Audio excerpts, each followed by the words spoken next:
Hello and welcome to another video on V Rising. We're not far from the 1-year anniversary of V Rising's early access launch, and recently we learned that SLS have an anniversary present planned for us. The next big update, Secrets of Gloomrot. If you've kept up with earlier dev updates, you will have read about changes, additions, and improvements that SLS have planned for V Rising. Here's a list of what we can expect in the next update coming in May.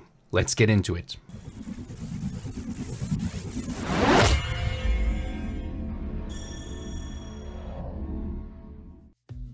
So in the past 3 dev updates prior to the Gloomrot update, we've gotten a list of things SLS are working on, and now we have a list of what SLS know will be included in the Gloomrot update. We will get new weapons and weapon skills, for example the Great Sword, which they've already showed us a bit of, changes to the map, new areas and points of interest, new enemy varieties in the current biomes, Gloomrot, the new biome, multiple castle floors, expansion of Dunley farmlands with a quartz mine and a glass factory. Ooh.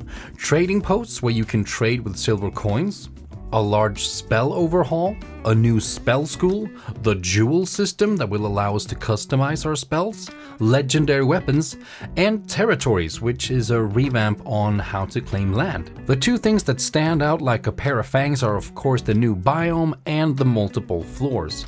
I'll take a look at those soon, but first I'd like to make a quick stop at some of these other changes. First of all, I'm very happy that they aren't just adding new stuff, but also expanding on the content that is already in the game. Things like a bigger enemy variety, a quartz mine in Dunley, trading posts are all great ways to flesh out the current content. One problem that I have with the game as it is now is that after a while the progression becomes too quick and linear. When you start off in the Farmbane Woods, there's this sense of freedom of choice of where to go and what to do in what order. In later areas, you have figured out the loop of the game and you just go from one tier of gear to the next to be able to kill the next boss and farm the stuff you need to get to the next tier of gear, and so on and so forth. And while that will always be the core loop of the game, it started feeling very quick after a while. So seeing that the world becomes filled with more content and that we're given more reasons to roam around and not just beeline for the next biome is great news to me. Okay, let's move on to spells and weapons. So we're getting an overhaul to the spell system and a new spell school. Not any more information on what that means, but I know that many players have asked for this. Especially PvP players, or at least that's where I've heard the most complaints about spells being too few or not varied enough, and that it makes PvPing a bit stale. So this is all good news, as long as the overhaul is a good one. And we're getting a jewel system for spell customization and legendary weapons. My spidey senses can't help but tingle a bit when I read this. There's just something about these terms that make my brain jump straight to microtransactions. Jewel system sounds like a mobile game currency, and having weapons tiered from common to legendary also has a free-to-play ring to it.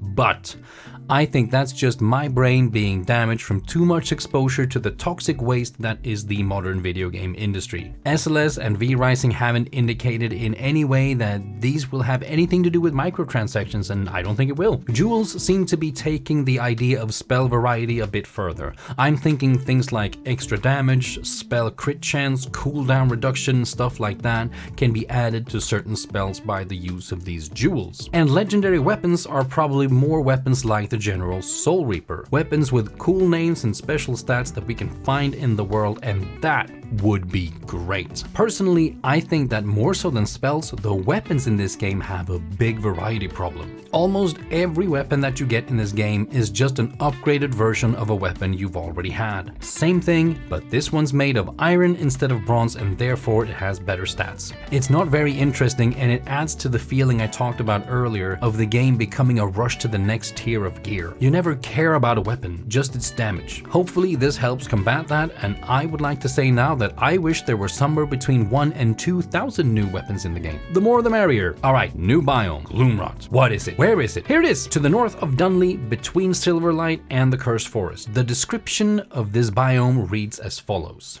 Enter Gloomrot, a land of equal parts filth, ambition, brilliance, and madness. Navigate polluted valleys and lightning-scorched highlands to face the uncontrollable horrors of the Transcendum's mutated experiments alongside the mechanical wonders born of their twisted imagination. Suck the blood of the brilliantly insane to gain their knowledge and enter a new age of technology. So, this area will be almost as big as Dunley Farmlands, wow, and divided into Gloomrot South and Gloomrot North.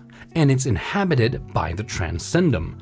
From the sound of the description, they seem like some sort of mad scientist collective. There's also talk of technology and mechanical wonders. This, along with the name Transcendum, obviously coming from the word transcend, which means to rise above your limitations, makes me wonder if there is some cyborgy stuff coming to play here.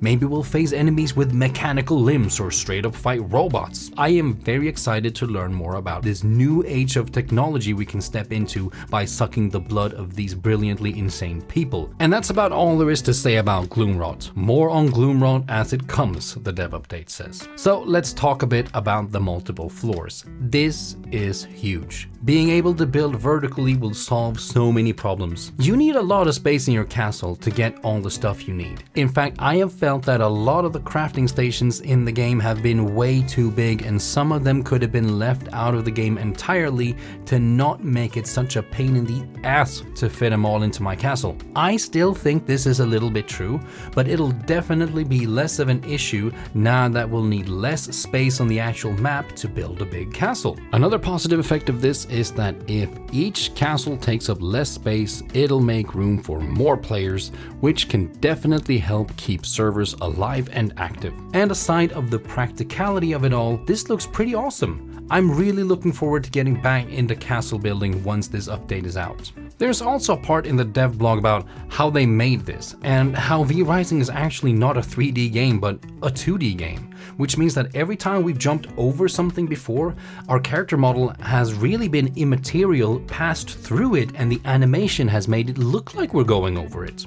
Which, according to Google Translate, is video game dev speak for "this was really hard to do," and SLS were actually wondering if they'll be able to do it at all for a long time. But now they did, so come May, we'll be able to build 3-story castles in V Rising. Finally, we have some more information about what the future holds for V Rising. There are 3 big updates planned, with Secrets of Gloomrot being the first, and the second update looking like it'll be full release. I don't know why this blew my mind, but when I saw this, I just assumed that the last update of an early access title would be the full release of the game. Silly me. But now we know that SLS already have some plans for what will happen to the game after its full release, which is exciting. I'm looking forward to May. I hope you are too. For more videos on V Rising and Baldur's Gate 3, I recommend subscribing to the channel. It's free, and it makes me feel all fuzzy on the inside. Thank you for watching, and I'll see you in the next one.